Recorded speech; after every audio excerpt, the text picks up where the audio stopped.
overall, my opinion on AI is the crazy part is this is the worst version of any AI software that we're going to use at this time. It gets better every day and it's only going to continue to make improvement.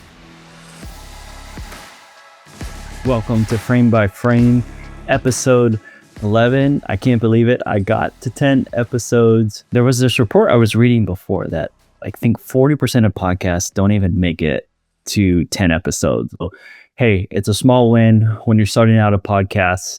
You'll take the small wins because, as I've been learning, it's definitely a beast to run a podcast, especially by yourself as you're starting out. But I've loved it. I hope the conversations have been insightful, helpful for those of you listening. And I'd love to get some feedback from you, whether it's an episode that you really resonated with, or maybe there's a topic that you're looking to learn more about. I'd love to hear from you. Make sure you hit the comments below, but also love for you to check out my email list, danielmogg.com/join.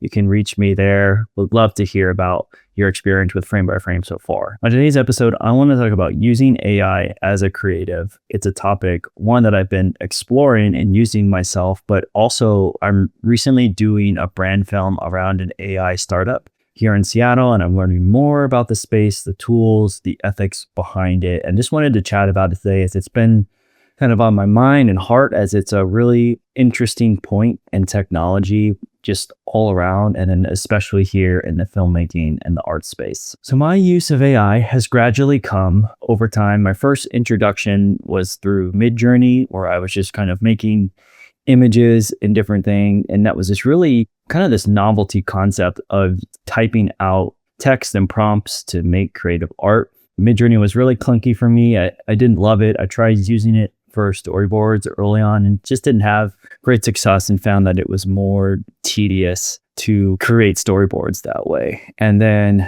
the last 3 months, I've really ramped up my ChatGPT use. And honestly, as a solopreneur, it has been a godsend. There's so many just different ways I've been using it, which I'm excited to get into today's episode with. But to really pull back and pause for a second, I just see AI as that, right? It's just another tool in the toolkit. And I don't think AI are going to completely replace humans, especially in this space. But I do think that where you can get left behind is if you're a creative not using these tools to maximize efficiency. Now, I don't know how much of you know about the Enneagram, but I'm Enneagram 3. Which is the achiever, the doer, and I'm all about efficiency, for better, for worse. Most of the time, I'd like to think it's for the better. I like doing and executing things at a high level. And I also think there might be areas where sometimes can cut corners or just be lazy about things for the sake of efficiency. But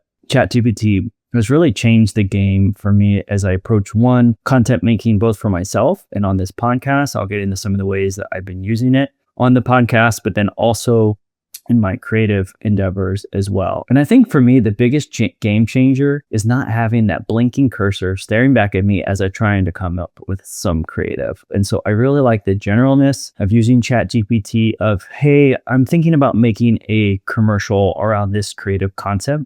Can you help me come up with some ideas around it? And that honestly, it really starts a lot of the creativity to begin making my own spin on things, or taking bits and pieces that I like and create a new original piece of content. And to be honest, as I was thinking about it, it's not that much different than how I use After Effects, right?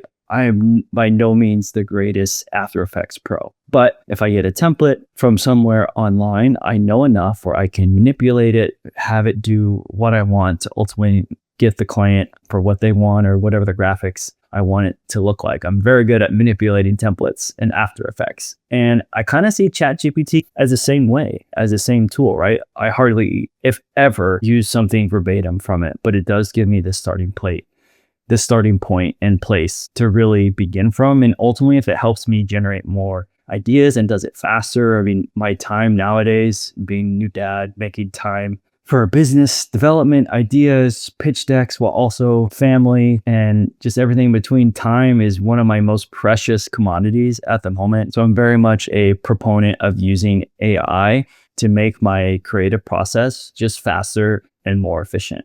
But one guardrail I want to be mindful of is really not losing the creativeness or myself in it, because it can be easy. And like I said, as an Enneagram 3, it's easy to maybe cut corners with it and just have it do everything for me.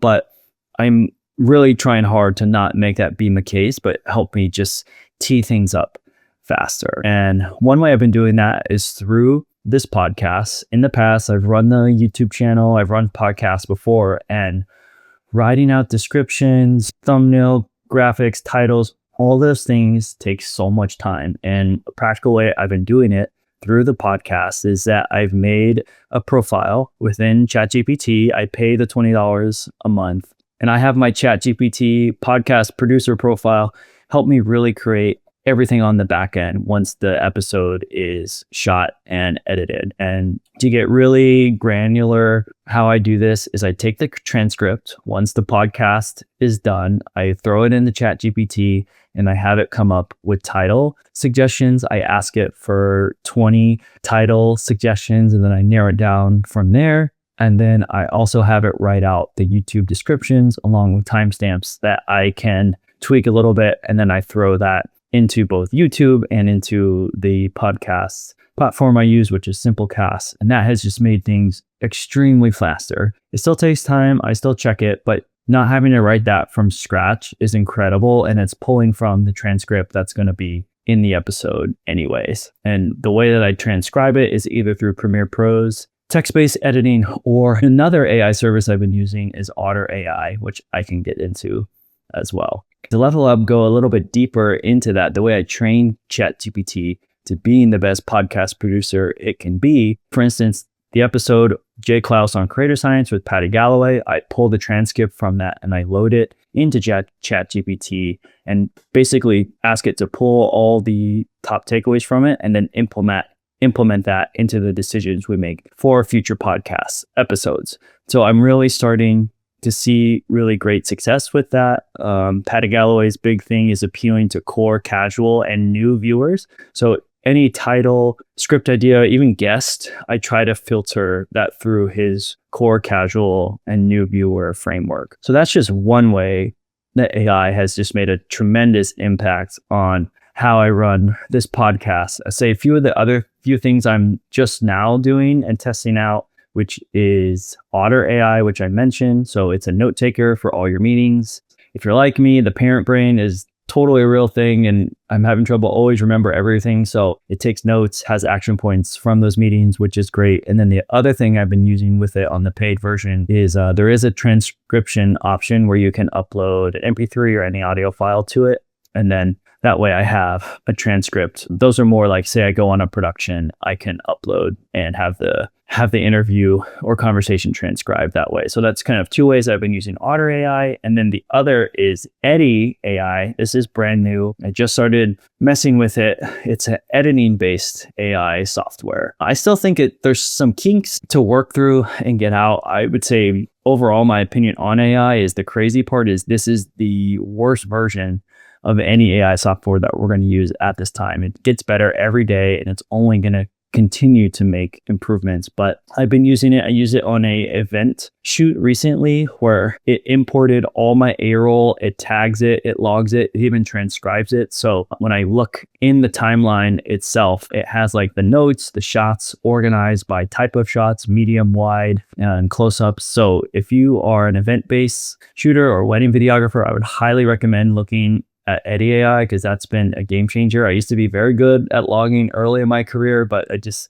don't always have the time and energy to do that now. And I'm also messing with using it on the podcast. I haven't had as much great results with the podcast editing on Eddy, but as mentioned, I believe it'll only get better with time. One of the last ways AI has been a huge service is through ChatGPT, making pitch decks for either new show ideas, new brand films, really working through the correct copy, going back and forth with ChatGPT on structuring the deck has been a really big game changer for me. Building decks from scratch can often feel very intimidating, but this creates a dialogue, almost like a coworker to go back and forth with. And then again, I love being able to not start from complete scratch. There's a framework, there's structure, and that's been one of the biggest notice is with using AI for me, it helps me kind of organize thoughts, and maybe something that I've been trying to articulate or express, I can't quite. And when I see it, I'm like, oh, that's it. And then I can further develop it out that way.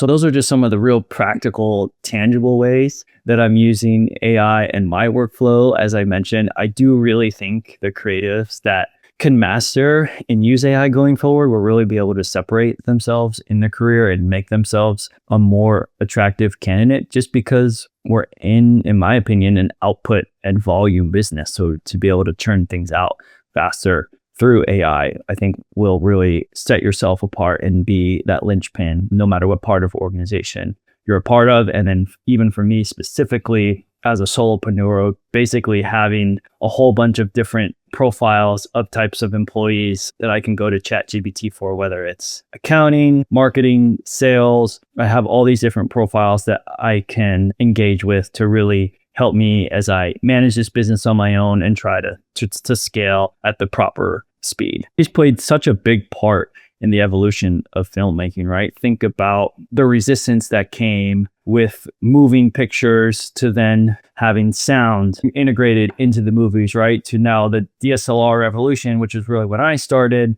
going from DV cameras to having these cinematic images on portrait cameras was game changing at the time, but met with resistance. The iPhone, all of these different technological advances, I think create some controversy. And there has been controversy, I would say, in this space. But I think in the end, it comes down to the tool. The hammer doesn't build the house. The golf club doesn't make the score. That's just the approach that I want to take with this and see how far it goes. Now, I do think there's probably an extreme, such as the movie Her, which is crazy how much that alludes to all those years ago about, a person's relationship with AI and technology and the loneliness that can be surrounded. I definitely think that is, a warning. And I think there's all of these different accounts, mental accounts of how we interact with technology that should be in place. But when it comes down to strictly business, I think AI will only increase our capacity to do great creative work. I'm excited to see where it goes. It's only going to improve. I can't even believe in the last year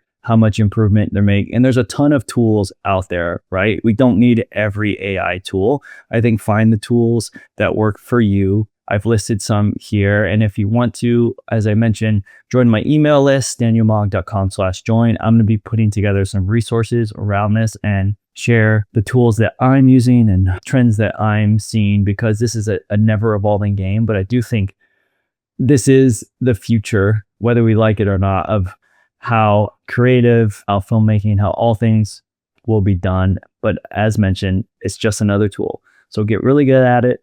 Master it. If you have any questions, I'd love to connect on this at an even deeper level, because it is a hot button topic. But I would encourage you to explore it for yourself if you hasn't. But if you have, just keep upping that game. There's so many different skill sets we need to learn in this creative field. And I think just AI is another new one that we have to put into practice. So stay tuned. I can't wait to share the AI startup brand film I've been working on with you here soon. It's exciting stuff what they're looking to uncover, and appreciate them putting emphasis and time into the ethics and morality around the use of AI. Is something I had to pause and think about, and wanted to share with you how I'm using AI and how I'm thinking about it, because I think it's something that we can't ignore. So I've been working hard trying to record more episodes. I can't wait to share them with you. Make sure that you're subscribed, and if you wouldn't mind leaving a 5-star rating, I would really appreciate it. The frame by frame journey has been a challenge, but I've loved every minute of it so far. Thank you so much for watching and listening, and I can't wait to connect with you on the next episode.